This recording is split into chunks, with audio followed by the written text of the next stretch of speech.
Okay, good morning friends.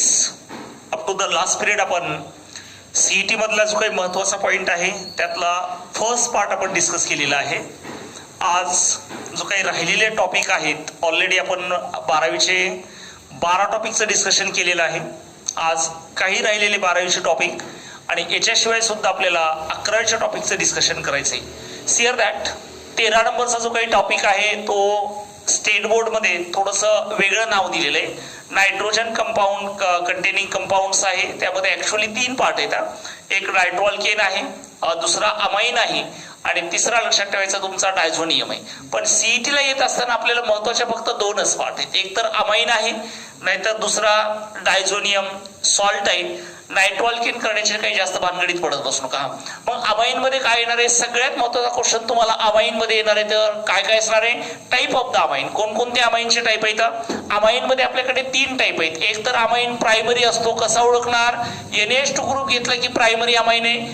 2 bond आणि NH असेल तर सेकंडरी आहे. आणि नायट्रोजनला 3 बॉन्ड जर असेल तर लक्षात ठेवायचं तो अमाइन कोणता आहे? टर्शरी अमाइन आहे. त्यामध्ये असणारे फंक्शनल ग्रुप तुम्हाला ओळखू आले पाहिजेत. त्याच्यानंतर basicity of the amines, it is too much important. याच्यावर अमाइनवर दरवेळेस तुम्हाला येणारे 3 क्वेश्चन असतील.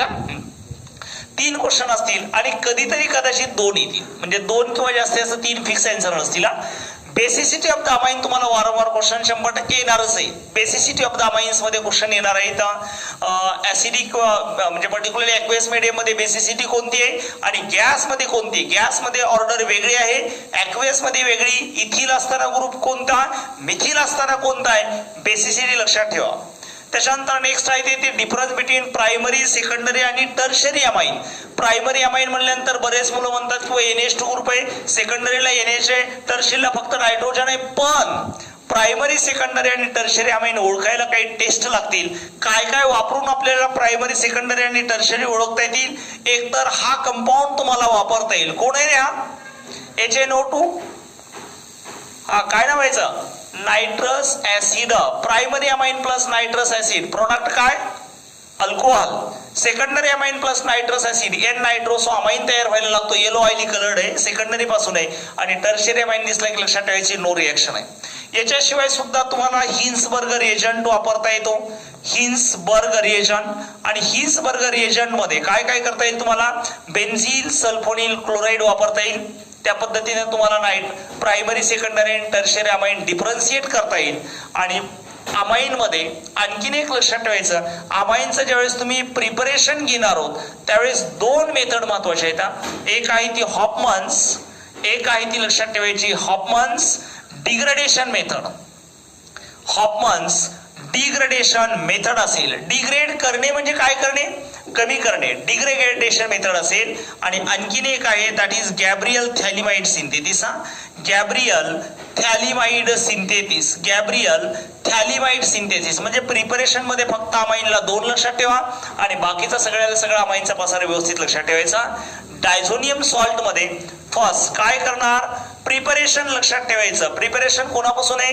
प्रायमरी अमाइन पासून आहे. आणि त्याच्यानंतर डायझोनियमच्या जेवढ्या काही रिएक्शन आहेत त्या सगळ्या कंपल्सरी करा. प्रश्न एक इथे येणार आहे, एक क्वेश्चन तुम्हाला इथे येणार आहे. आणि जर आलाच तर एखादा नायट्रोअल्केनवर येईल. नायट्रोअल्केनचं जास्त टेन्शन घेत बसू नका. त्याच्यानंतर नेक्स्ट टॉपिक आहे biomolecule. To much important topic. दरवर्षी कंटिन्यू सीईटी मध्ये 3 क्वेश्चन कंपल्सरी आहेत. पण 3 क्वेश्चन कशावर येणार आहेत? Classification of. एक तर क्लासिफिकेशन घेत असताना क्लासिफिकेशन कुणाचं? कार्बोहायड्रेटचं आहे. आणि याच्याशिवाय सुद्धा लक्षात ठेवायचं प्रोटीनचं आहे. कार्बोहायड्रेट मध्ये मोनोसेकराइड, ओलिगो, पॉलिसेकराइड आहे. याच्याशिवाय सुद्धा sugar, non sugar, D sugar, L sugar इथे येतील. आणि प्रोटीन मध्ये 2 कोणते?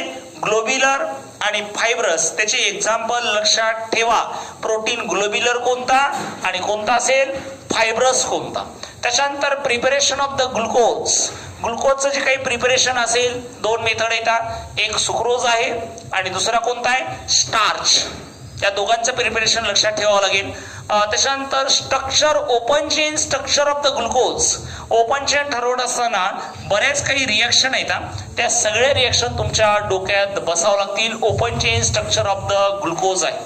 त्याच्यानंतर आणखीन एक लक्षात ठेवावं लागेल, याच कंपाऊंड मध्ये आपल्याला कार्बोहायड्रेट मध्ये सगळ्या कंपाऊंडचं काय असलं पाहिजे, मला स्ट्रक्चर आले पाहिजे. त्यातली त्यात ओपन चेन स्ट्रक्चर नंतर दोन टाईपचे स्ट्रक्चर तुम्ही पाहिलेले इथं. एक सायंटिस्ट फिशरवाला आहे आणि दुसरा कोणता आहे, एक फिशरनं दिलेलं स्ट्रक्चर आहे आणि दुसरं गोल रिंगवालं जे स्ट्रक्चर आहे त्याचं नाव हवार्थ प्रोजेक्शन फॉर्म्युला. डायसॅकराइड पॉलिसॅकराइडचे सगळे स्ट्रक्चर तुम्हाला त्या जागेवर आली पाहिजेत.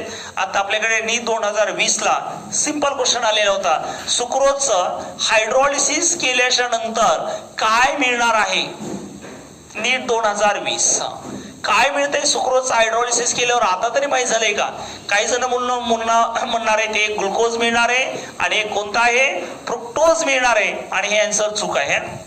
खरं आन्सर ऍक्च्युअली पाहिजे होतं काय, अल्फा डी ग्लुकोज असतो आणि इथं मिळणारा आन्सर लक्षात ठेवायचा कोणता आहे, बीटा डी ग्लुकोज आहे. म्हणजे हे सगळे आन्सर कशावर येतं, स्ट्रक्चर ऑफ द कार्बोहायड्रेट्स मध्ये. त्याच्यानंतर प्रोटीन मध्ये पेप्टाइड लिंकेज कशी तयार झालेली आहे ते लक्षात ठेवावं लागेल. व्हिटॅमिन्स मध्ये 10वी पर्यंत तुम्हाला पार व्हिटॅमिन गेलेला आहे आणि व्हिटॅमिन मध्ये काय तर सांगू का, डिफिशियन्सी डिसीजेस म्हणजे काय की कोणता व्हिटॅमिन जर नसेल किंवा कमी पडला असेल तर तो व्हिटॅमिन कमी असताना कोणता रोग होणार आहे आणि ते व्हिटॅमिन कशामध्ये सापडणार आहे. व्हिटॅमिनची कमतरता असताना काय आणि व्हिटॅमिन कुठल्या याच्यामध्ये काय असणार आहे. बायोलॉजीमध्ये हे न्यूक्लिक ऍसिड आणि एन्झाईम गेले, पुन्हा तयार करण्याची आवश्यकता बायोच्या मुलांना नाहीये. एन्झाईम्स बायोलॉजिकल कॅटलिस्ट आहेत. न्यूक्लिक ऍसिड मध्ये दोन आहेत, एकाचं नाव काय RNA, दुसरा कोणता आहे तुमचा DNA आहे. त्यांचे स्ट्रक्चर न्यूक्लियोसाइड म्हणजे काय आणि त्याचबरोबर न्यूक्लियोटाइड म्हणजे काय, एवढं जर केलं तर बायोमॉलिक्युलचे तुमचे 3 मार्क 100% तयार व्हायला लागतील. सिअर that next number topic number 15 polymers. अतिशय छोटा टॉपिक आहे, याच्यावर 2 MCQ जास्ती असतं, CET ला येत असतील म्हणजे जास्तीच 2, याच्यापेक्षा जास्त येत नाहीत. मग कशावर येणार आहे तर क्लासिफिकेशन ऑफ द पॉलिमर आहे. क्लासिफिकेशन ऑफ द पॉलिमर कशावर आधारित येते, एक टाईपचा सोर्सेसवर एक आधारित आहेत. Natural polymer, artificial polymer, semi synthetic polymer, याचे एक्झाम्पल काय काय आहेत हे विचारलं जाईल. त्याच्यानंतर मी काय सांगतो ते नीट ऐकायचा. क्लासिफिकेशन मध्ये एक लक्षात ठेवायचं, थर्मो सेटिंग पॉलिमरचे एक्झाम्पल, बॅकेलेट वगैरे जे एक्झाम्पल आहे ते इथं बसणार आहेत. थर्मो सेटिंग आहेत. दुसरा थर्मो प्लास्टिक पॉलिमर आहेत. त्याच्यानंतर इलॅस्टोमर कोणकोणते आहेत, इलॅस्टोमर्स, आणि याच्याशिवाय सुद्धा लक्षात ठेवायचं तुमचा फायबर्स. एवढं जर तुम्ही क्लासिफिकेशन मध्ये जर टाकलं ना तर लक्षात ठेवायचं एक तुम्हाला मार्क इथं मिळणार आहे. प्रिपरेशन ऑफ द नायलॉन 6 एक आहे, नायलॉन 66 आणि डॅक्रॉन. पॉलिमर मध्ये अनेक पॉलिमर आहेत, त्या सगळ्या पहिले फक्त महत्वाचे सांगायला लागलोय. नायलॉन 6 एक आहे, नायलॉन 66 आहे, डॅक्रॉन. यांच्यासाठी लागणारं रॉ मटेरियल काय, म्हणजे हे तयार करायचं असेल तर यांच्यासाठी रॉ मटेरियल काय काय लागणार आहे हे लक्षात ठेवायचं. नॅचरल रबर कशानं बनलेलं आहे, 1,4 पॉलीआयसोप्रीन. यांचे स्ट्रक्चर काय आहे आणि हा कोणता आहे, सिस फॉर्म आहे. आणि हाच क्वेश्चन लक्षात ठेवा नीट 2020 ला आलेला आहे. 13 तारखेला जो काही झालेला पेपर आहे ना तर हाच क्वेश्चन होता. 2-4 नावं दिली आणि याच्यापैकी नॅचरल पॉलिमर कोणता विचारला होता तर तो लक्षात ठेवायचा सिस 1,3 ब्युटाडाईन आहे, ज्याला आपल्याला 1,4 पॉलीआयसोप्रीन असंही म्हणता येईल. हा तुमचा नॅचरल रबर आहे. याचं स्ट्रक्चर लक्षात ठेवा, मोनोमर 1,3 ब्युटाडाईन आहे. आणि बायोडिग्रेडेबल पॉलिमर्स की ज्या पॉलिमरला विघटन होण्यासाठी एक्सटर्नल एजन्सीची गरज नसते. 2च तुम्हाला इथं, एक आहे तो तुमचा कुठला आहे, नायलॉन 2, नायलॉन 6 जो आहे तो या कॅटेगरीमध्ये बसणार आहे. डेक्स्ट्रीन आहे. हे सगळे बिचारे कोणते तर बायोडिग्रेडेबल पॉलिमर आहे. त्यामुळे पॉलिमरवर जास्त करत असतो का, जेवढं सांगायला लागलं तेवढंच करायचं. त्याच्यानंतर लास्ट जो आहे केमिस्ट्री इन एव्हरीडे लाईफ, याच्यावर बी जास्तीत जास्त 2 क्वेश्चन येणार आहेत. बऱ्याच याच्यामध्ये कन्सेप्ट आहेत पण 2 क्वेश्चन येणार आहेत. मग काय करायचंय, सगळ्यात महत्वाचं सांगायला लागलं की अँटीसेप्टिक आणि डिसइन्फेक्टंटचे जे काही एक्झाम्पल दिलेत, अँटीसेप्टिक आणि डिसइन्फेक्टंट दोघांचंही काम काय आहे, मायक्रो ऑर्गॅनिझमला मारणे. पण अँटीसेप्टिक काय करतो, मायक्रो ऑर्गॅनिझमला मारतो ज्याच्यावर अप्लाय केले होस्ट सुद्धा तो हात लावणार नाही. डेटॉल आपण जे वापरायला लागतो, किंवा टिंक्चर आयोडीन, पंक्चर झाल्यावर जे आयोडीन वापरतात ते टिंक्चर आयोडीन आहे, हे या कॅटेगरीमध्ये येईल. अँटीसेप्टिक आहे. बायथायनल जे साबणामध्ये आपण टाकायला लागतो, तर त्याच्या उलट डिसइन्फेक्टंट काय करणार, स्किनला सुद्धा हार्मफुल आहे, स्किनलाही मारून टाकेल, मायक्रो ऑर्गॅनिझमला मारेल. याचे एक्झाम्पल क्लोरीन जे आहे, फिनॉल आहे, हाय कॉन्सन्ट्रेशन असताना, हे लक्षात ठेवा. Public sanitisation. त्याच्यानंतर एनाल्जेसिक म्हणजे काय, की ज्या कंपाऊंडचा वापर करून आपल्या बॉडीमधली पेन काढता येईल. मग त्यामध्ये दोन येतं, नार्कोटिक आहेत, अँटी आहे, दॅट इज नॉन नार्कोटिक आहेत. नार्कोटिक मध्ये कोण कोण होते, मॉर्फिन आहे, कोडेन आहे, कोकेन आहे. आणि नॉन नार्कोटिकचं एक्झाम्पल जे ऍस्पिरिन आहे ना, हे महत्वाचं आहे. त्याचं प्रिपरेशन कोणत्या पद्धतीनं तुम्ही करणार आहे, तर कशापासून तयार करणार आहे, सॅलिसिलिक ऍसिडचं ऍसायलेशन करून, ते लक्षात ठेवायचं. ट्रँक्युलायझर्स नाव जसं विचित्र आहे तसं याचं काम सुद्धा विचित्र आहे. विचित्र माणसाला ताळ्यावर आणणारे ड्रग्स. हा मेंटली गेलेली जी काही केस आहे ना, त्यांना स्टेबल करणारा जो काही ड्रग आहे तो लक्षात ठेवायचा तुमचा ट्रँग्युलायझर येतं. इक्वेनियल व्हॅलियमचे जे नावं आहेत ना, नावं लक्षात ठेवायची. अँटीबायोटिकवर मॅक्झिमम क्वेश्चन येणार आहेत, कारण हे तुम्हाला सगळ्यांना माहित असते. अँटीबायोटिक ज्याला प्रतिजैविक वगैरे आपण म्हणायला लागतो, शाळेत असल्यापासून कोणकोणते येतात, ब्रॉड स्पेक्ट्रम, नॅरो स्पेक्ट्रम. एक रोग एकच अँटीबायोटिक. नॅरो स्पेक्ट्रम एकच अँटीबायोटिक अनेक डिसीजला ट्रीट करता येईल. ब्रॉड स्पेक्ट्रम अँटीबायोटिक आहे. बॅक्टेरियोसायडल कोणते, बॅक्टेरियोस्टॅटिक कोणते. स्टॅटिकचा अर्थ काय, बॅक्टेरियाची वाढ थांबवणारे, आणि सायडल म्हणजे बॅक्टेरियाला मारणारे अँटीबायोटिक तुम्हाला लक्षात ठेवावं लागेल. त्याच्यानंतर टू मच इम्पॉर्टन्स आणखीन काय आहे, BHA आणि BHTचं स्ट्रक्चर. अँटीऑक्सिडंट आहे ते.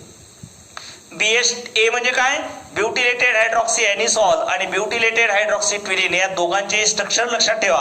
आर्टिफिशियल स्वीटनिंग एजंट, सॅकॅरिनचं स्ट्रक्चर. आणि लास्ट डिटर्जंटचे जे काही 3 टाईप आहेत, कॅटायनिक डिटर्जंट आहे, अनायनिक डिटर्जंट आहे, आणि हायड्रोजन बॉन्डेड डिटर्जंट किंवा नॉन पोलार डिटर्जंट आहे. या सगळ्यांचं स्ट्रक्चर तुम्हाला इथे लक्षात ठेवावं लागेल, so that you will gate maximum. हे जे काही आता आपण 12वीचं घेतलं याच्यावर 40 प्रश्न येणार आहेत. कालपासून जो काही व्हिडिओ पहिला पार्ट आणि दुसरा पार्ट जर व्यवस्थित केला, आणि तुमचं जे रेग्युलरचं टेक्स्टबुक किंवा वही किंवा नोटबुक जे काही आहेत त्याच्यावर इम्पॉर्टंट जर खुणा करून ठेवल्या ना, आणि तेवढं जाता असताना डबल एकदा रिवाईज केलं, कारण भरपूर वेळ आहे आणखी, जर एवढं जर केलं असेल तर 40 क्वेश्चन जे आपल्याला सीईटी मध्ये येणार आहेत केमिस्ट्री मधले, त्यातले कमीत कमी एक 35 क्वेश्चन तुम्हाला आराम सुटतील. आणि राहिलेले जे काही क्वेश्चन आहेत ते लक्षात ठेवायचे 11वीच्या सिलेबसवर असतील. सिअर दॅट 11वी मध्ये सीईटीला टोटल जे काही आपल्या टॉपिक 14 आहेत रेग्युलरच्या टेक्स्टमध्ये. सगळेच टॉपिक सीईटीला नाही येतात. मग किती टॉपिक आहेत 11वीतले, तर लक्षात ठेवूया फक्त आणि फक्त 9 टॉपिक आहेत. 9 टॉपिकवरील दरवेळेस कंपल्सरी प्रश्न येतीलच असं नाही. दरवेळेस काही टॉपिकवर क्वेश्चन वारंवार येत असतात, तर काही टॉपिकवर प्रश्न अजिबात येत नाहीत. आणि त्यामुळं 9 टॉपिक्सच आपल्याला डिस्कशन करायचे. जरी तुमच्या रेग्युलरच्या स्टडीमध्ये 14 टॉपिक असले 11वी मधले, तर 11वी मधले जे काही 14 टॉपिक आहेत त्या सगळ्यावर प्रश्न येणार नाहीत. तर त्यापैकी फक्त प्रश्न कशावर येणार आहेत, 9 टॉपिकवर. त्यातले महत्वाचे टॉपिक बघा. First, some basic concept of the chemistry, too much important topic. याच्यावर कंपल्सरी प्रश्न आहेत दरवेळेस. आणि किती क्वेश्चन येतात, 2 क्वेश्चन येतात. मग काय काय स्टडी करायचे, लक्षात ठेवायचं युनिट्स आहेत. युनिट्स आणि डायमेन्शन ऑलरेडी तुम्हाला फिजिक्स मध्ये झाले, त्यामुळे केमिस्ट्रीमध्ये डबल स्टडी करण्याची गरज नाही. 2 टाईपचे युनिट येतात. एक आहे ते लक्षात ठेवायची बेसिक युनिट्स आहेत, आणि दुसरा कोणता आहे, फंडामेंटललाच तुम्ही बेसिक म्हणता. आणि दुसरा कोणता आहे तुमचा डिराइव्ड युनिट जे आहेत. येस, डिराइव्ड युनिट लक्षात ठेवा. डिराइव्ड युनिटवर एक प्रश्न कंपल्सरी येणार आहे. एक वेळेस लास्ट इयरला तर क्वेश्चन होता, what is unit of the SI unit of the density. आणि सगळ्या मुलांचा चुकलेला प्रश्न होता, कारण SI unit of the density ज्यावेळेस तुम्ही काढणार होतं, डेन्सिटी इक्वल टू काय असते, मास डिवायडेड बाय व्हॉल्यूम. आणि तुम्हाला विचारलेलं युनिट कोणतं होतं, एसआय युनिट. लक्षात ठेवायचं, मास डिवायडेड बाय जर व्हॉल्यूम असेल तर एसआय मध्ये मास कशात रे, किलोग्राम मध्ये. मास किलोग्राम मध्ये, ठीक आहे. हा, आणि व्हॉल्यूम कशात, व्ही म्हणजे व्हॉल्यूम ना, कशात असते व्हॉल्यूम, लिटर मध्ये. उत्तर गेलं. एसआय मधलं डिस्टन्स किंवा लेंथ तुम्हाला लिटर मध्ये मोजता का, सेंटीमीटर मध्ये थोडंच आहे. मीटरमध्ये एसआय युनिट लक्षात ठेवायचं किलोग्राम पर मीटर, मीटर क्यूब आहे. आणि त्यामुळं फंडामेंटल आणि एसआय जे युनिट आहेत ते लक्षात ठेवावं लागतील. 12वी संपायला लागली याचा अर्थ असा नाही की सगळ्यांना युनिट येणार आहेत, म्हणून तर सांगायला एक क्वेश्चन इथे. दुसरा क्वेश्चन इथंच येणार आहे. मोल कन्सेप्ट टू मच इम्पॉर्टंट. मोल कन्सेप्ट मध्ये काय काढायचंय, एक तर तुम्हाला नंबर ऑफ मोल्स काढता आले पाहिजेत, नंबर ऑफ मॉलिक्युल्स काढता आले पाहिजेत, नंबर ऑफ ॲटम्स काढता आलं पाहिजे, व्हॉल्यूम दिला असेल मोल्स होऊन तर व्हॉल्यूम काढता आलं पाहिजे, व्हॉल्यूम दिला असेल तर लक्षात ठेवायचं मोल्स काढता आले पाहिजेत. म्हणजे बेसिक कन्सेप्टचा ज्याला आपण आत्मा म्हणून ना तो हाच आहे, मोल कन्सेप्ट. मोल कन्सेप्ट ज्याला आला त्याला पहिला टॉपिक समजला. जर बेसिक कन्सेप्ट मधला मोल कन्सेप्ट आला नाही तर लक्षात ठेवायचे जे काही 2 क्वेश्चन आहेत यातला एक क्वेश्चन गेला आपला. जर वरी युनिट्स वर नाही आला तर इम्पेरिकल आणि मॉलिक्युलर फॉर्म्युला डिसाइड करणे त्याच्यावर प्रश्न येणार आहे. नसेल तर अव्हरेज ॲटॉमिक मास काढा. अनेक आयसोटोप निसर्गात आढळतात आणि त्याच्यामध्ये आयसोटोप जर अनेक पद्धतीने आढळत असेल तर अव्हरेज ॲटॉमिक मास म्हणजे एचं मास मल्टिप्लाइड बाय त्याचं पर्सेंटेज, बीचं मास मल्टिप्लाइड बाय त्याचं पर्सेंटेज आणि अपॉन मध्ये 100 घ्या, तुम्हाला अव्हरेज ॲटॉमिक मास मिळेल. दुसरा जो काही महत्वाचा टॉपिक आहे तो म्हणजे लक्षात ठेवायचा केमिकल बॉन्डिंग. रेग्युलरच्या टेक्स्टमध्ये जरी पाहिलं असेल तर केमिकल बॉन्डिंग फार मोठा आहे आणि त्याच्यावर बिचारे प्रश्न सुद्धा 2 येणार आहेत. आता सगळं तयार करत बसण्याचे दिवस नाहीत. आपल्याला काय पाहिजे या टॉपिकवर प्रश्न कशावर येणार आहे, कशावर येणार आहेत. First type of the hybridisation, आणि टाइप ऑफ द हायब्रिडायझेशन ओळखण्यासाठी एक फॉर्म्युला दिलेला आहे. माहिती आहे का फॉर्म्युला? तो फॉर्म्युला जर माहित असेल तर कुठल्याही कंपाऊंडचं एलिमेंटचं काय हायब्रिडायझेशन मला वाटतं लक्षात ठेवण्याची गरज तुम्हाला अजिबात राहणार नाही. मग त्यासाठी काय करा, लक्षात ठेवायचं टाइप ऑफ द हायब्रिडायझेशन जर काढायचं असेल तर कॅपिटल एच बरोबर हाफ ब्रॅकेटमध्ये valence electron plus number of monovalent atoms, monovalent atom, number of monovalent atom minus charge of cation आणि प्लस चार्ज ऑफ एनाइन. या दोघांचं जो काही ऍडिशन सबट्रॅक्शन जे काही येणार आहे त्याला हाफ घ्या आणि एस त्याच्यानंतर एस पी. एक आन्सर आलं तर एस हायब्रिडायझेशन, एक आन्सर येत नसते हायब्रिडायझेशन येत नसते. कमीत कमी 2 आलं तर एसच्या डोक्यावर 1, पीच्या डोक्यावर 2, एस पी हायब्रिडायझेशन. जर उत्तर 3 आलं तर एस एकच असते, पी 2 असेल. जर कदाचित एसची व्हॅल्यू 3 आली तर एसच्या डोक्यावर 1 आहे, पीच्या डोक्यावर 2 आहे. कदाचित 4 आली ना तर एसच्या डोक्यावर 1, पीच्या डोक्यावर 2 ठेवायची. नंबर ऑफ एच वरून तुम्हाला टाइप ऑफ द हायब्रिडायझेशन काढता येईल. आणि एकदा का तुम्हाला टाइप ऑफ द हायब्रिडायझेशन काढता आलं तर त्या कंपाऊंडची जॉमेट्री म्हणजे आकार कसा आहे किंवा स्ट्रक्चर कसं आहे हे स्ट्रक्चर काढता येते. स्ट्रक्चर काढता आलं की लक्षात ठेवायचं त्याचा बॉन्ड अँगल माहित व्हायला लागतो आणि जॉमेट्री फिक्स असते. म्हणजे सगळ्यात महत्वाचं तुम्हाला या टॉपिक मध्ये काय काढता आलं पाहिजे, टाइप ऑफ द हायब्रिडायझेशन काढता आलं पाहिजे. त्यासाठी हा फॉर्म्युला आहे, माहित असेल तर लक्षात ठेवा. या फॉर्म्युलेच्या साहाय्याने तुम्हाला हे सगळं आन्सर येत. आता त्याच्यानंतर नेक्स्ट बॉन्ड ऑर्डर काढता आली पाहिजे. बॉन्ड ऑर्डर काढण्यासाठी मी पाठीमागे एक तुम्हाला हिंट दिलेली, पाठीमागचा एकदा व्हिडिओ बघा आणि पाठीमागचा व्हिडिओ जर पाहिला असेल तर तुम्हाला बॉन्ड ऑर्डर सहज काढता येते. आणि बॉन्ड ऑर्डर जर 0 येत असेल किंवा फ्रॅक्शन मध्ये असेल तर मॉलिक्यूल अनस्टेबल. नीट 2020 ला बॉन्ड ऑर्डरवरच क्वेश्चन आलता, which of the following is do not exist. Do not exist याचा अर्थ आन्सर होतं He2 आहे. हेलियमचे 2 ॲटम एकत्र आले असेल तर नंबर ऑफ इलेक्ट्रॉन किती 4 आहेत आणि ज्या ठिकाणी नंबर ऑफ इलेक्ट्रॉन 4 आहे त्यावेळेस बॉन्ड ऑर्डर किती येत असते 0 आहे. आणि बॉन्ड ऑर्डर जर 0 असेल तर लक्षात ठेवायची डू नॉट एक्झिस्ट. त्यामुळे बॉन्ड ऑर्डर तुम्हाला काढता आली पाहिजे. पाठीमागच्या व्हिडिओमध्ये एक लिंक किंवा हिंट दिलेली आहे. त्याच्याहून स्टॅबिलिटी, ज्या कंपाऊंडची बॉन्ड ऑर्डर जास्त आहे तो मोर स्टेबल आहे. ज्या कंपाऊंडची बॉन्ड ऑर्डर कमी असेल तो लक्षात ठेवायचा कोणता, लेस स्टेबल असला पाहिजे. त्याच्यानंतर मॅग्नेटिक प्रॉपर्टी काल किंवा सॉलिड स्टेट मध्ये सांगितलेलं आहे मी. पॅरामॅग्नेटिक आणि डायमॅग्नेटिक. पॅरासाठी इलेक्ट्रॉन अनपेअर्ड पाहिजे, डायसाठी सगळ्याला सगळे इलेक्ट्रॉन पेअर्ड पाहिजेत. पण जर इलेक्ट्रॉनची संख्या 10 किंवा 16 असेल, आन्सर इव्हन नंबर असून सुद्धा कंपाऊंड पॅरामॅग्नेटिक असतो. ऑक्सिजन जर आलं तर लक्षात ठेवायचं O2च्या वेळेस आन्सर चुकणार आहे. तुम्ही 100% सांगणार ॲटॉमिक नंबर एका ऑप्शनचा 8 आहे, 2 ॲटम आहेत, 16 होणार. आणि 16 जर ॲटॉमिक नंबर किंवा इलेक्ट्रॉनची संख्या झाली असेल तर तो डाय आहे. एक्सेप्शनल केस आहे, ऑक्सिजन हा पॅरामॅग्नेटिक आहे. त्याच्यानंतर मॉलिक्युलर ऑर्बिटल थेरी, त्याचं काय करा, फक्त इलेक्ट्रॉनिक कॉन्फिगरेशन लक्षात ठेवा. म्हणजे काय रे, इलेक्ट्रॉन कसे भरतात तेवढं लक्षात ठेवा. एमओटीला वेगळं लक्षात ठेवायचं काहीच नाही. फक्त काय बघ सांगितलंय मी, इलेक्ट्रॉनिक कॉन्फिगरेशन लक्षात ठेवायचं, कोणत्या ऑर्बिटल मध्ये इलेक्ट्रॉन कोणकोणत्या पद्धतीने जातात. आणि लास्ट सिग्मा आणि पाय बॉन्ड कसे तयार व्हायला लागतात, कोणते ऑर्बिटल असणार आहेत, त्यांच्यासाठी stability order, sigma more stable आहे का पाय मोर स्टेबल आहे लक्षात ठेवायचं. सिग्मा बॉन्ड तयार होत असताना ऍक्सियल ओव्हरलॅपिंग, ऍक्सिसहून ओव्हरलॅप झाला की सिग्मा बॉन्ड आहे, साइड वाईज ओव्हरलॅपिंग झाली की लक्षात ठेवायचं पाय बॉन्ड आहे. आणि त्यामुळं साइड वाईज ओव्हरलॅपिंगचा एरिया कमी असतो, पाय बॉन्ड वीक आहे. ऍक्सियल ओव्हरलॅपिंग झाले असेल तर सिग्मा बॉन्ड जास्त आहे, याचा अर्थ तो बॉन्ड स्ट्रॉंग असेल. त्याच्यानंतर नेक्स्ट टॉपिक जो काही बोर्डवर दाखवलेला आहे कोणता आहे, रिडॉक्स रिॲक्शन. याच्यावर जास्त क्वेश्चन येणार नाहीत, आला तरी एक येईल, तर सांगायला लागलोय, आला तर एक येणार आहे. आणि कशावर येणार, डेफिनेशन. तुमच्या डेफिनेशन 11वीतल्या वेगळ्या येतात. 10वीला ऍडिशन ऑफ ऑक्सिजन म्हणजे ऑक्सिडेशन, रिमूव्हल ऑफ हायड्रोजन म्हणजे सुद्धा ऑक्सिडेशन, त्या डेफिनेशन नाहीत. इलेक्ट्रॉन लॉस करणे म्हणजे ऑक्सिडेशन आहे आणि इलेक्ट्रॉन गेन करणे म्हणजे लक्षात ठेवायचं रिडक्शन आहे.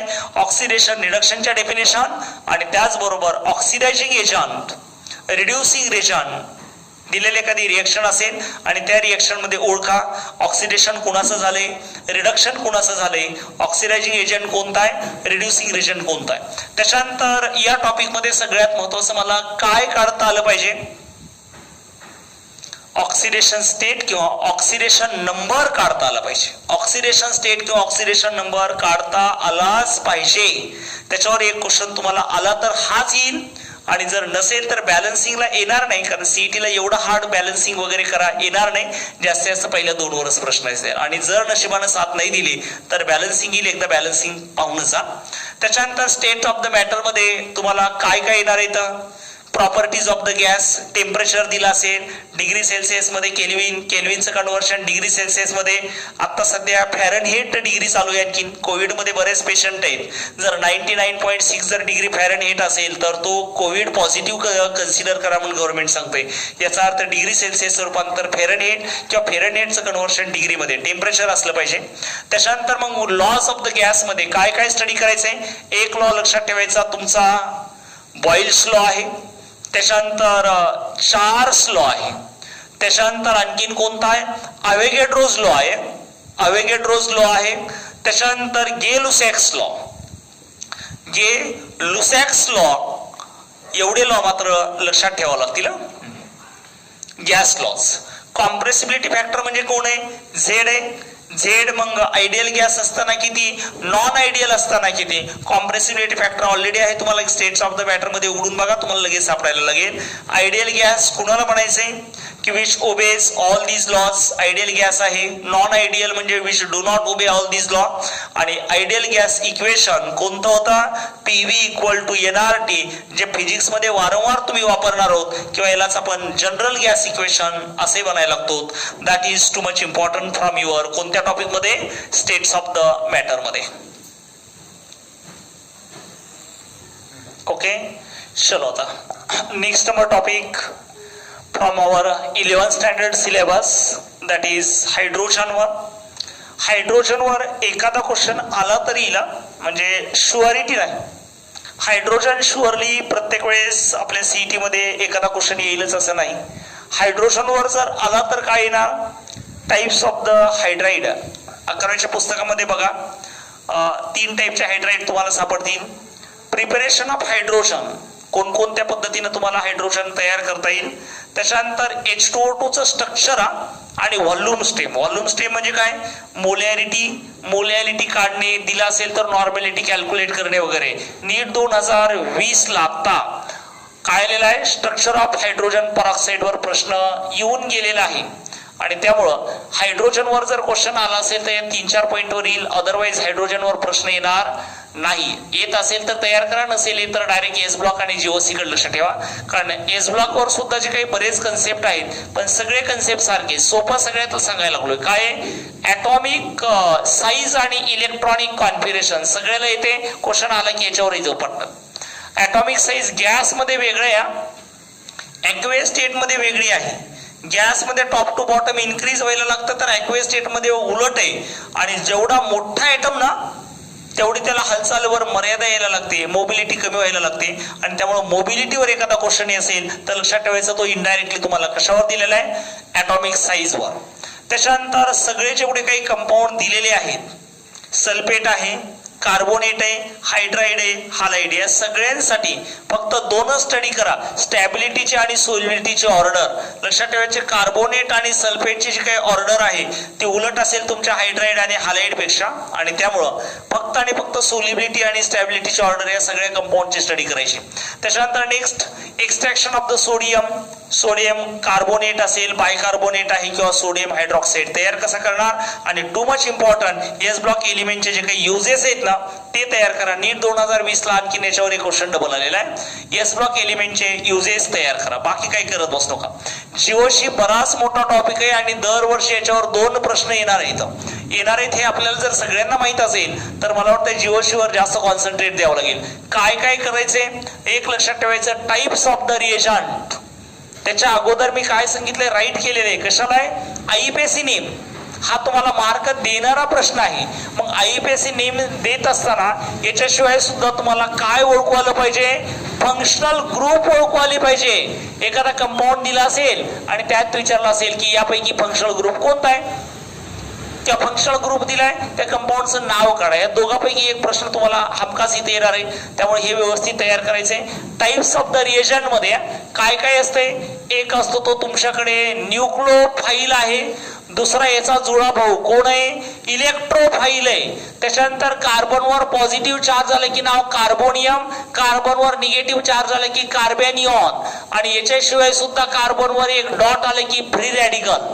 त्यांच्या स्टॅबिलिटी ऑर्डर रिएजंट फार महत्वाचा असेल, stability order of all these one. त्याच्यानंतर next again too much important, electron donating group असणार, यावर ऍसिडिटी वाढणार का कमी होणार, बेसिसिटीवर काय परिणाम होणार आहे. त्यामुळं ऍसिड आणि बेसच्या स्ट्रेंथ तुम्हाला माहीत असल्या पाहिजेत. Next number, inductive resonance aromatic effect. पहा एकदा ओव्हरलुक करा, त्यांच्या ऑर्डर लक्षात ठेवा. म्हणजे रेझोनन्स इफेक्ट मध्ये त्यातल्यात हा महत्वाचा असेल तुम्हाला, इंडक्टिव्ह इफेक्ट महत्वाचा असणार आहे आणि त्याच्या ऑर्डर महत्वाच्या आहेत.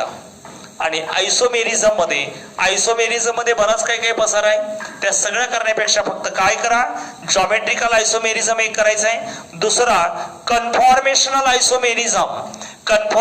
आयसोमेरिझम आणि याच्याशिवाय सुद्धा लक्षात ठेवायचं ऑप्टिकल आयसोमेरिझम. आणि स्ट्रक्चरल मध्ये फक्त एकतर फंक्शनल करा आणि दुसरा पोझिशन करा.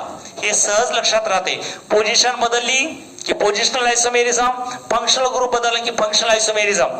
जीआय मध्ये कोण असते रे, सिस आणि ट्रान्स. एस, कार्बनचा बॉन्ड रोटेट झाल्यावर कन्फॉर्मेशनल आणि ऑप्टिकल ऍक्टिव्हिटीवर बरंच काही काही आहे. ऑप्टिकल आयसोमेरिझम हे तुम्हाला करावं लागेल. पण योगायोगानं 11वीच्या आपल्या रेग्युलरच्या सिलेबस मध्ये ऑप्टिकल आयसोमेरिझम नाही. ती कुठं आहे, करावं लागेल तुम्हाला हे, पण ती कुठं आहे, 12वी मधल्या हॅलो अल्केन्स मध्ये असेल. मग हॅलो अल्केन्स मध्ये तुम्हाला ऑप्टिकल ऍक्टिव्हिटी करावं लागेल.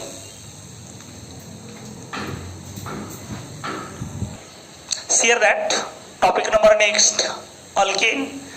11वी मध्ये आपल्याकडे हायड्रोकार्बन जे काही आहेत त्यात ऑलरेडी फोडून टॉपिक येईल ते अल्केन, अल्कीन, अल्काइन आणि ॲरोमॅटिक कंपाऊंड. त्यापैकी फक्त आणि फक्त कोणतं येणार, अल्केन येणार आहे. त्यात बी आपल्याला काय करायचे, प्रिपरेशन आहे.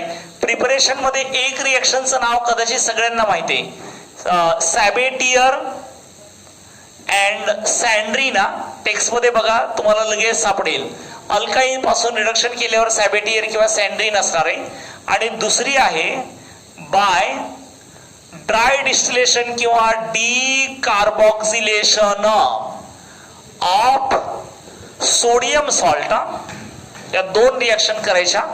दुसऱ्या रिएक्शनचं वैशिष्ट्य काय आहे की अल्केन तयार होणार आहे, पण डिकार्बोक्सिलेशनचा अर्थ काय झाला रे, एक कार्बन कमी होणार आहे आणि कोणता कार्बन कार्बोक्सिलिक ऍसिड ग्रुपचा कार्बन कमी होणार आहे डिकार्बोक्सिलेशन आणि सॅबिटियर आणि सँडाईन.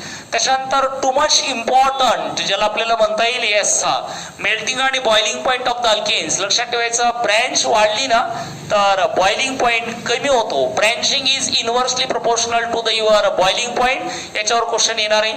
हॅलोजिनेशन ऑफ द अल्केन मध्ये फ्री रॅडिकल रिएक्शन आहे. अल्केनचं क्लोरिनेशन ब्रोमिनेशन आयोडिनेशन कोणत्या पद्धतीने करणार आहेत एवढ्याच 3 पद्धतीचे रिएक्शन करा. You will get the out of mark in your alkanes. आणि सगळ्यात महत्वाचा टॉपिक म्हणजे 11वीतला आणखीन एक आहे सरफेस केमिस्ट्री आहे. कदाचित शिकवलं असेल किंवा कदाचित जरी शिकवलं नसेल तर काय सांगवले तेवढं फक्त करा. सरफेस केमिस्ट्रीमध्ये ऍडसॉर्प्शन ऍडझॉर्बंट ऍडझॉर्बेट 3 डेफिनेशन.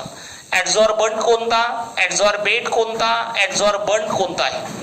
ऍडसॉर्प्शन काय टाइप्स ऑफ द ऍडसॉर्प्शन मध्ये एक केमिकल ऍडसॉर्प्शन आहे दुसरा फिजिकल ऍडसॉर्प्शन. लक्षात ठेवायचं त्याचा डिफरन्स टेक्स्ट मध्ये व्यवस्थित दिलेला आहे तो तयार करावा लागेल. त्याच्यानंतर याच्यावर परिणाम करणारे factor nature of the adsorbed आहे नेचर ऑफ ऍडझॉर्बंट आहे. त्याच्यानंतर टेम्परेचर आहे आणि सगळ्यात महत्वाचं फॅक्टर म्हणजे कोणता आहे प्रेशर आहे. आणि प्रेशरवर आधारित FRENDULAUCH फ्रेंडलीज ऍडसॉर्प्शन आयसोथर्म नावाचं एक आहे. हा तुम्हाला ऍडसॉर्प्शन म्हणजे काय लक्षात ठेवायचं. फ्रेंडलीज ऍडसॉर्प्शन आयसोथर्म म्हणजे फक्त ग्राफ आहेत. ग्राफ बघा आणि त्याचं नेचर लॉगनं मल्टिप्लाय केलेलं Y=mx+c फॉर्म मध्ये जे काही फ्रेंडलीज ऍडसॉर्प्शन आयसोथर्म आहे त्या ग्राफचं नेचर एकदा बघा याच्यामध्ये येणार आहे. त्याच्यानंतर ऍडसॉर्प्शन ही जी काही प्रोसेस चालू आहे त्याचे रेग्युलरच्या टेक्स्टमध्ये बरेच यूज दिले तर तुम्हाला सहज लक्षात राहण्यासारखे युजेस आहेत. कॅटलिस्टचे फक्त युजेस करायच्या. कॅटलिस्टचं बाकीचं काही करत बसायचं नाही फक्त युजेस म्हणजे कोणता कॅटलिस्ट कोणत्या रिएक्शन मध्ये वापरायचा आहे. कोलाइड्स मध्ये टाइप ऑफ द कोलाइड्स मग 2 पद्धतीचे कोलाइड आहेत. लायोफिलिक आहे लायोफोबिक आहे. आणखीन वेगळ्या पद्धतीने क्लासिफिकेशन आहे मल्टीमॉलिक्युलर त्याच्यानंतर मायक्रोमॉलिक्युलर आहे मॅक्रोमॉलिक्युलर किंवा असोसिएटेड कोलाइड हे तयार करा. कोलाइड काही कालावधीनंतर स्टेबल असतो त्याचं प्रिसिपिटेशन होणार आहे. मग प्रिसिपिटेशनसाठी एक फ्रेंडली रूल आहे तो लक्षात ठेवावा लागेल. आणि प्रिसिपिटेशन टाळण्यासाठी गोल्ड नंबर असेल. गोल्ड नंबर हा लक्षात ठेवायचा कशाशी रिलेटेड आहे. It is not related with any related with the gold. गोल्डचा याचा काही संबंध नाही आहे. गोल्ड नंबर म्हणजे आपला कोलाइडच्या स्टॅबिलिटीसाठी रिलेटेड आहे. All these are the topics which are related with our 11th standard. आणि सो दॅट 11वीचे 9 टॉपिक आणि 12वीचे जर 16 टॉपिक केले तर मला नक्की खात्री आहे की प्रत्येक मुलांना कमीत कमी 45 प्रश्न तरी सॉल्व्ह होऊ शकतात.